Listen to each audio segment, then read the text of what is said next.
Hi friends, Teacher Loretta here, and we've been reading I Am Jax, Protector of the Ranch, and the standards that we've covered so far with this book was the author and the illustrator and what their roles were. And to review that, we have Catharine Stier is the author and she wrote the book, and Francisca Rosa is the illustrator and she drew the pictures in the book. Today we're going to be looking at a different standard, and that standard is I can tell the characters, the setting, and what happens, and stories. So that's the title, the characters, the setting, and the plot.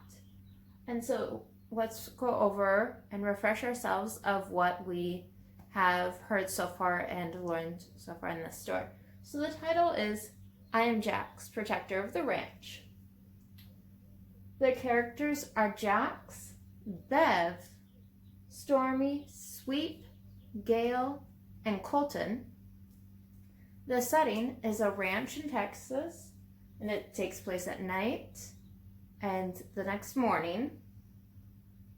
And the plot has three parts: the beginning, the middle, and the end. And if you recall, we've left off on chapter 3. So we're going to start in chapter 4 today. And there's 10 chapters. So we've covered at the beginning. We're going to read the middle and the end still. So let's recap what we've learned so far in the beginning of the story. Beginning of the story, the sheep were moved to the evening pasture. That's part of the pasture's the setting. We met the dogs and the people. Those are our characters.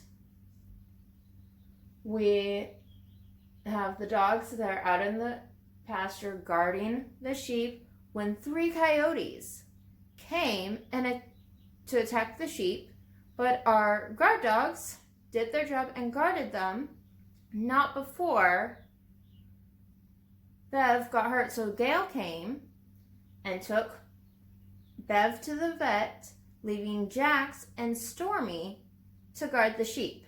And that's where we're picking back up with our story. Let's find out what happens.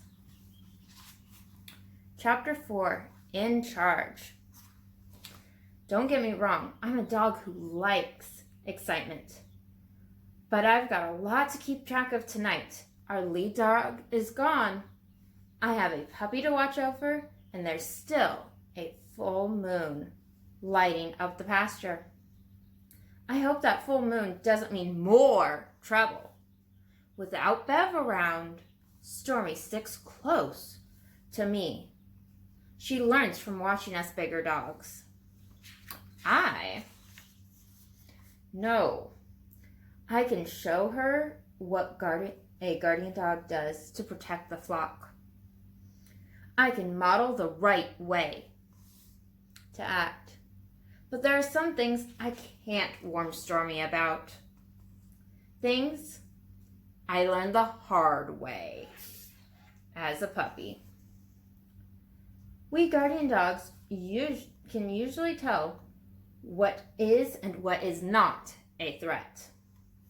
But as a pup, I ran into a plump, wild creature I had never seen before. It had small eyes and strange, sticky-up hair. It wandered through the fence and into the pasture early one evening. Porcupines do not eat sheep. I know that now. But as a pup, well, I went after the intruder. And you guessed it, I ended up with a face full of quills. The porcupine just waddled away under the fence. It was fine. I was not. Those quills hurt like crazy.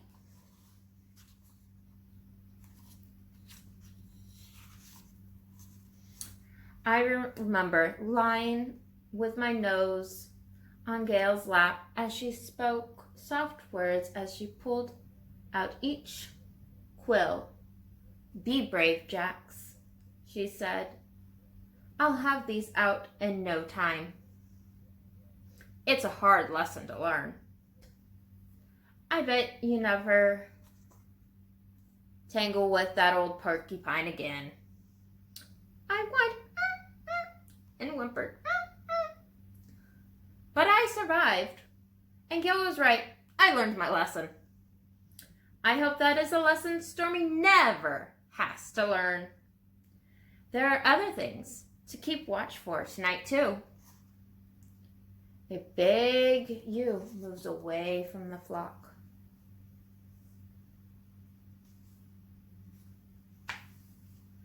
Her belly is low, and she walks slowly in my direction. The she-sheep stops before me a moment. Then she turns her head. Then she turns and leads me away. I follow. She leads me to a spot under the juniper tree, away from the others. The big ewe lies down. I understand my sheep well enough to know what this means. This sheep is about to have a baby. This is a dangerous time for both mama sheep and her soon-to-arrive lamb. A sheep in labor can't run from predators, and a newborn lamb can hardly stand at first. I don't stare at the ewe. Something inside me knows that it might make her nervous. Instead, I turn my back and guard her as she gets ready to deliver her lamb. Somehow, I know it's the right thing to do. Still, I worry about the rest of the flock. I'm not far from the other sheep, but I'm not running to check the pasture edges like I usually do. A predator could sneak in and I might not know until it's too late. Stormy has followed me. She is curious what's happening with the ewe. She edges forward.